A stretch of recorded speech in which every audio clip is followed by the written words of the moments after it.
Let's imagine there's two types of time. There's reactive time, and then there's proactive time. And in the real estate business, there's things you have to react to. Phone call comes in, you got to react to it. Email comes in, you got to react to it. People come into your life, they react to it. Negotiations, you're reacting to someone's offer, reacting to their counteroffer. There's a reaction part of the business. Then there's also another part of your life that's completely proactive. Proactive is you are moving in the direction of exactly what you want to do without any distraction, interruption, intervention. You are moving completely towards what you want to do, and there's nothing getting in the way. So if you look at your life and you ask yourself, if we were to follow you around with a video camera for any length of period of time, how much of your time is reactive versus proactive?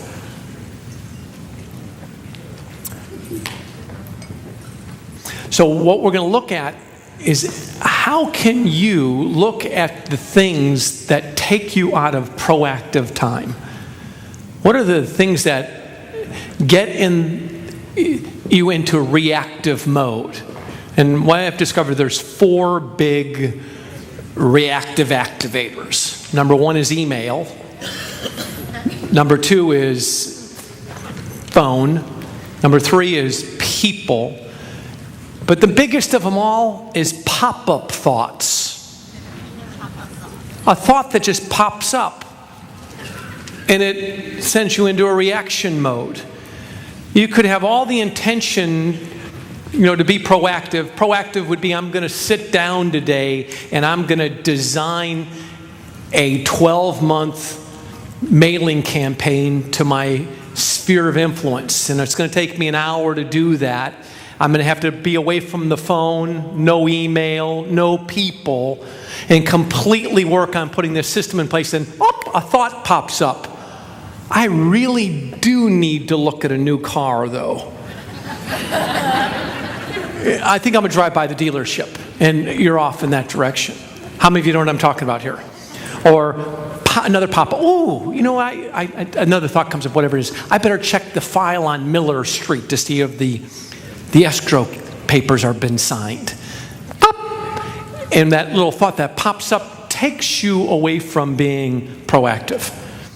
And I want you just to look right now how much of your life has become reactivated because of email, people, phone, and pop-up thoughts.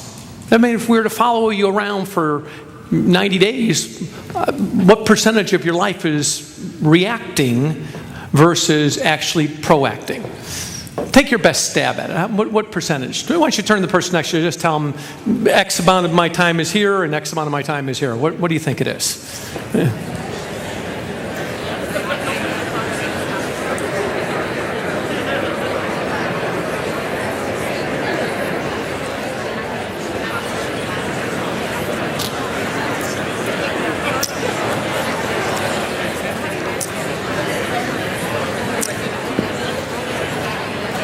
Okay, good. Now watch.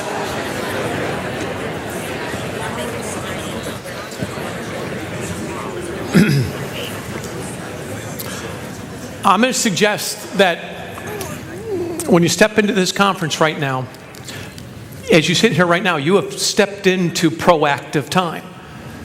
There's no cell phone, there's no email, there's no people to take you off. The only thing that could take you off course is a thought that pops up. And either it's going to be a little thought or a big thought. And how do you control that thought in this conversation or in this environment right now?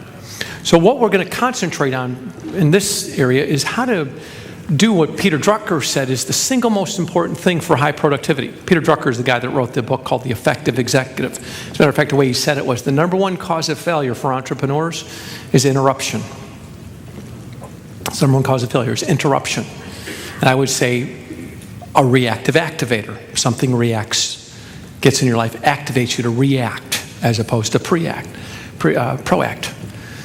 So the way we're going to look at that is we're going to look at time in 3 dimensions. And we're going to start to install more proactive time. And reactive will always be available. You can always step into reactive anytime you want. And there is a time for reactive. That's productive reactive time. However, the more time you spend in proactive, you'll notice that the more productive your reactive time is. So if you look on page number, right where the time tab is, you'll see that we have broken this into, on B1, we've broken into 3 dimensions. We have a thing called recovery time, remodel time, and results time. Recovery, remodel, results. Now this is a model for entrepreneurial time management, not bureaucratic time management. Bureaucratic time management is you try to manage your time. An entrepreneurial model is you manage yourself. See, in the bureaucratic world, you get paid for time. In the entrepreneurial world, you get paid for results. Your time has no value as an entrepreneur. As a bureaucrat, you get X number of dollars no matter what you produce. As an entrepreneur, you've got to produce in order to get money. Say yes? And so when you're looking at your time as an entrepreneur, you're looking at it very differently. I'm not paid for it. I'm paid for the result. I can sell a house in a week or I can sell a house in a month. I make the same amount of money. So I need to build a matrix that supports my entrepreneurial nature, which is very different than how you would manage your life if you're a bureaucrat. Very different. So what I'm about to introduce to you, for many of you, you're going to go, wow, this is a totally different way of looking at time, because it's really managing myself. So given the nature of that, look at these 3 things. Number 1 is called recovery time. Would you all say that? Yeah. Now, recovery time can best be defined as time completely away from your business. It's time where you're involved in a hobby or an activity, you're completely absorbed with no cell phone, no emails, no talking about business, no thinking about business, completely disengaged from business, and you're completely engaged in an activity that helps you recover.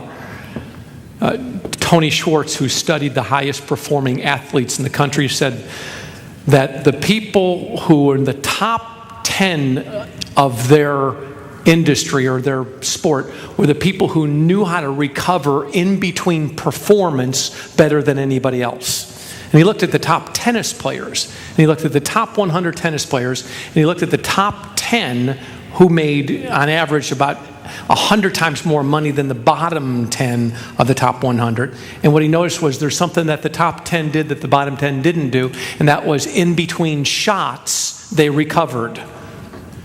Where the people in the bottom 10, they didn't know how to recover in between performance. So in between shots, what they noticed, like the Ivan Lendls and the Bjorn Borgs and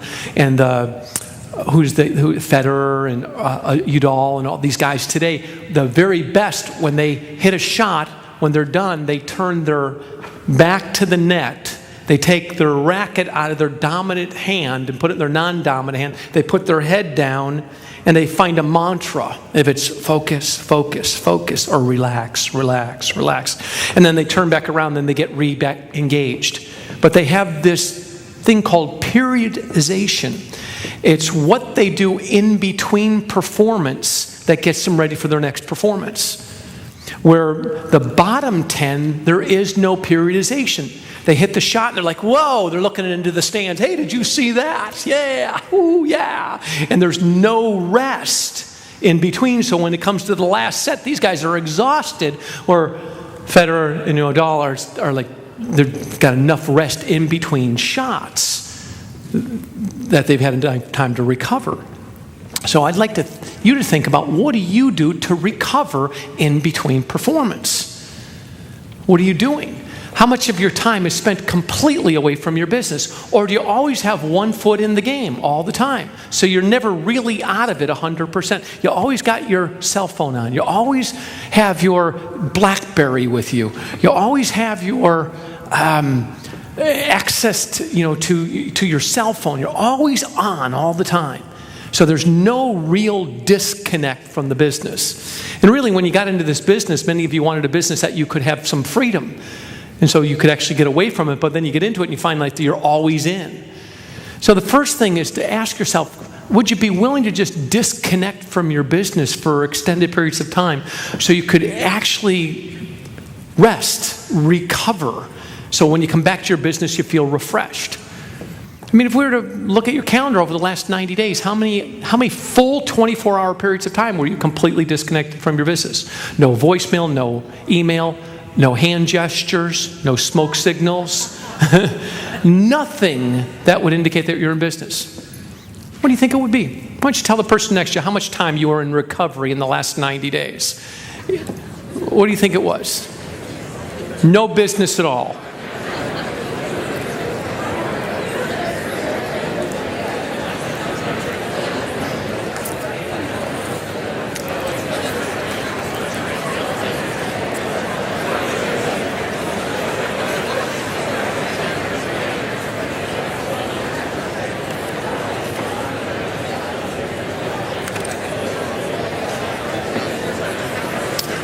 Okay, come on back.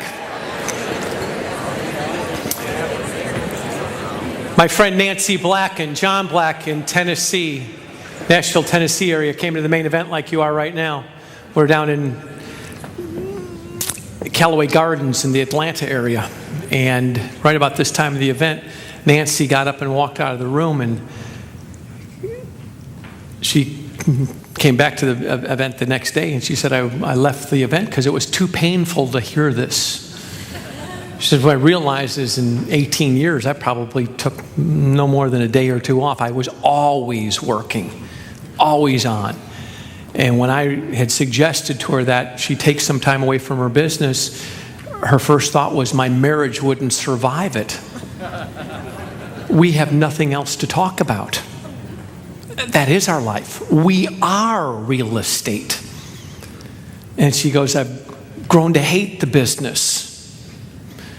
My kids don't like the business. Everyone around me doesn't even see me as a human being. They say, you're just a realtor. That's your life. And she lost herself inside this business. Even NAR runs those commercials. Real estate is our life. And the truth is, no, it's not. It's your profession. And you have other things. She has further discovered that she's a grandma, and she's a gardener, and she's a reader, and she's a meditator, and she's a walker, and she does a lot of other things. She's just not real estate. And she had to come to terms with, she had to learn how to take time away from her business.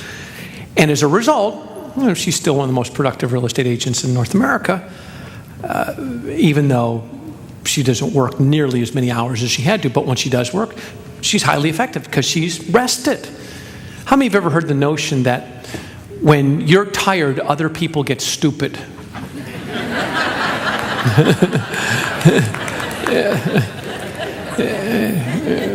So how many of you could use a good period of recovery time? How many of you could do that? Yeah. Look at the person next to you. If you're not too tired, just give them a high five and say, I could do that. Yeah.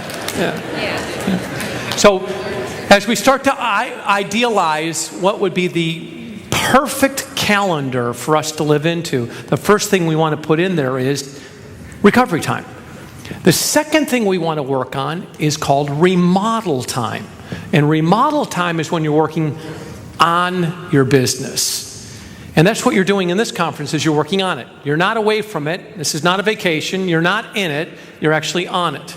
As a matter of fact, there is no amount of money that you could pay me to coach you if you did not give me at least 50 minutes a week working on your business. I need 50 minutes of uninterrupted time, no cell phones, no emails, no people, where you are in an environment where you can put 100% of your intention on one project for 50 minutes. Now, if I could get 3 50-minute chunks of time a week, we could do some remarkable things, but I need to get a minimum of one 50-minute chunk of time. And I would encourage you that it goes into an environment where you have no distraction at all. So if I suggest to you that we're going to put together a mailing campaign that's going to go out to all of your past clients, it's probably going to take 15 minutes to put it together. It will take 3 years to put it together if you're reacting every time a phone call comes in, an email comes in, a phone call comes in. Say yes? Or people, it'll take you forever to get it done. So I need 50 uninterrupted minutes. And what I've learned is that 50 minutes is the optimum amount of time you can focus on any one thing before the pop-up thoughts start to become a little too ferocious that you need to stop. You got to disengage and then deal with things that cause you to react. And then over time, you get better and better and better at it.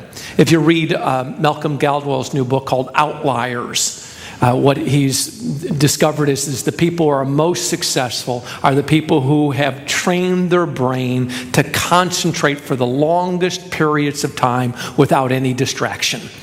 And 50 minutes is about the maximum a beginner can do without too many reactive thoughts coming up. So what you do is you work for 50 minutes uninterrupted, you stop and react to everything. Take the phone, look at your email, react. You got 20 minutes to react, and then go back and engage for another 50 minutes. What's the name of that book? Outliers. It's a brand new book. It just came out, Outliers. I'll give you a list of all my recommended readings before you leave. But here the point is that if you can commit, and you say, okay, on Mondays, I'm going to do a 50, 20, 50, 20, 50. That would be 50 minutes of focus, 20 minutes to react, 50 minutes of focus, 20 minutes to react, 50 minutes of focus. If I can get one day like that, so that would be a half a day, 50, 20, 50, 20, 50. For one of those days, we can get some remarkable things done,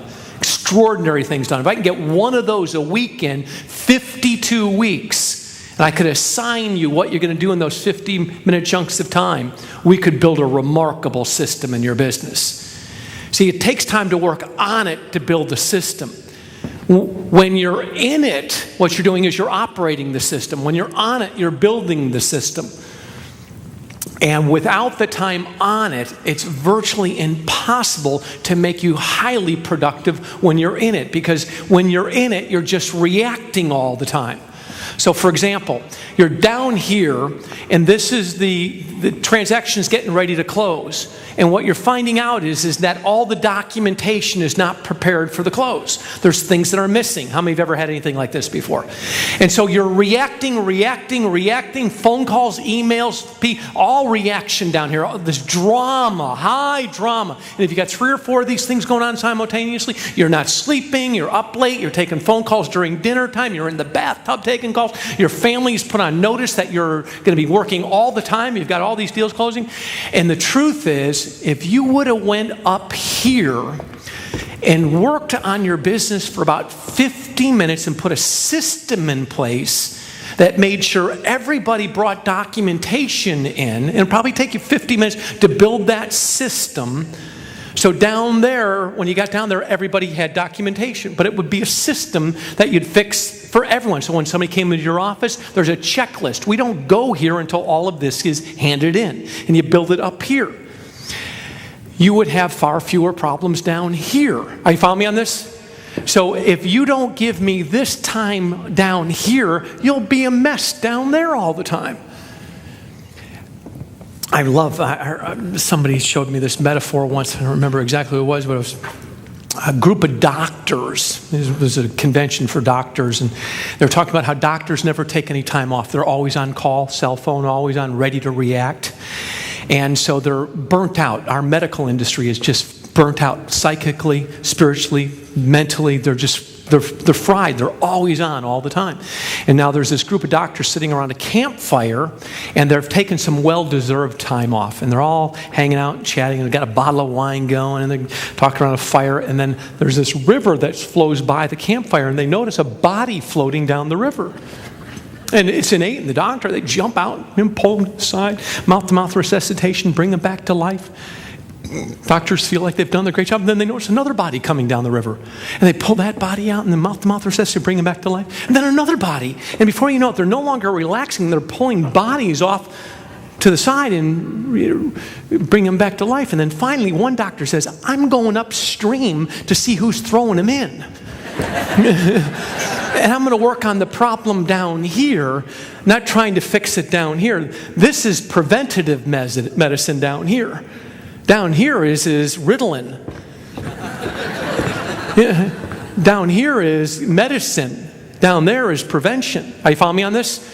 And when you look in your business, the same thing is you've got to take time to go upstream to work on it.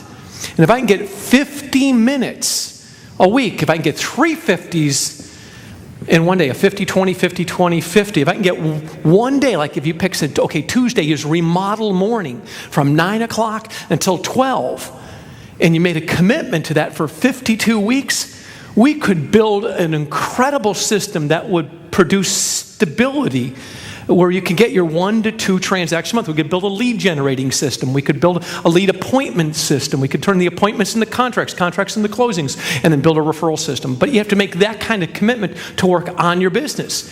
You cannot change the spark plugs on your car while you're driving. You can't paint a ship while it's at sea. You got to dry dock it, and you got to work on it. Some of you got to bring that ship into the dock, and we got to scrape the barnacles off of it, and then patch up the hull and put some new paint on it. You can't do that while you're at sea. So how many of you would be willing to make a commitment to a 50-minute chunk of time at least once a week to work on your business? Just do that. Okay, what day of the week would you do that? If you had to pick it right now, you say, okay, this is it. I got 50 minutes every week. This is the day and the time. When would that be? If you had to pick it now. Okay, whatever that is. Good. Then the third type of time is called result time. Result time is when you are in negotiations, consulting, and overseeing transactional details. That's how you produce a result in this business. You're actually sitting across from a client and you're consulting. You're advising. You're asking questions. You're making suggestions. Or negotiating. You're sitting with a client. You've got a contract and you're trying to bring 2 parties together. Or you're negotiating in the removing of the conditions, all the things that happen during the process, negotiating a better loan form. Or you're overseeing all the complexity involved in a real estate transaction. It's also when you're out prospecting, when you're out talking to people, you're looking for opportunity to help people get from where they are to where they want to be. That's your result time. Now, we're going to work on a lot of those things that produce results. A result is a lead, an appointment, a contract, a closing, or a referral. And those are all systems that you build in your business. You build something to bring us a lead in, then you have a system that turns the lead into an appointment. So if a person says, yeah, I'm a lead, but I won't be buying for another 90 days, there's a system that you stay in touch with that person until they're ready to come in for a consultation. And if you don't have that system, what you're constantly doing is looking for another lead because you don't have a system to convert them to appointments. And then when a person comes in an appointment, you have a system of what you do when you sit down with a client from the moment you meet them and what you do in that first hour. And we'll walk you through that system. And then once you list the property, what's the system to get it sold? What's the system to find a buyer a home? What's the system to get the loan? And then you close, and then you're asking for referrals. So there's a process for all of that. That's when you're working in your business. So at any given time, I could say to you, what are you doing right now? Are you in it? Are you on it? Or are you away from it? And what you'll find is many of you are doing this. You're away from it, but you got your cell phone on. And some of you are working on it, but in between you're making calls. So you're never really 100% of your time here. You're reacting. Phone, whoop. Or you're out for dinner with your family, well-deserved time away. Somebody walks by the table. You're now a realtor. You're now back in it. Are you following me on this? How many of you have mastered that shuffle? It's the realtor-lender shuffle. Yeah. And you're getting real good at that. And you're exhausted. You're moving slow. And you're like, oh.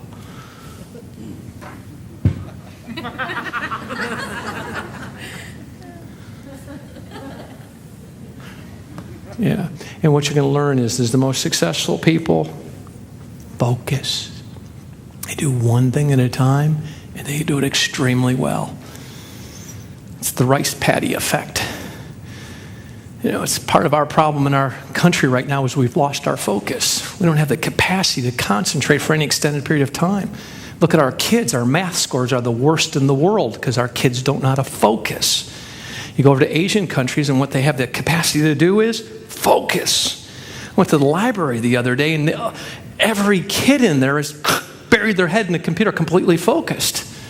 You know, and you find that where we're slipping as a nation is our capacity to focus. Then you turn on TV and you see there's got to be 30 different camera angles every minute to keep anyone's attention.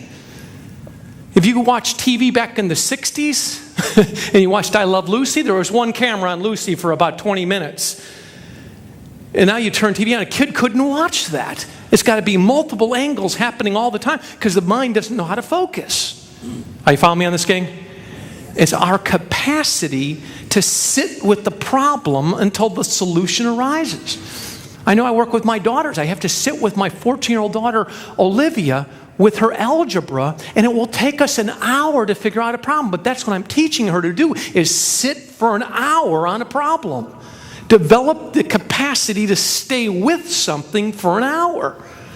Where most kids can't do that. They get distracted, a pop-up thought, or their email goes off, or their cell phone goes off, or they're texting. And there's no focus. And as a result, what we're doing is we're jumping from one thing to the next, like a, distract. You ever seen a dog sitting on the porch, whatever shiny gets their attention? Yeah, how many of you feel like that when you're sitting at your desk? Yeah, and that's what I'm referring to, is taking one area and saying, okay, I am going to go work on my business, or I'm going to go work in my business, or I'm going to be away from my business. And when I'm doing that, I'm doing only that for an extended period of time. And that's where you're going to start to experience true joy, an extraordinary level of happiness. This is when you discover how to get focused.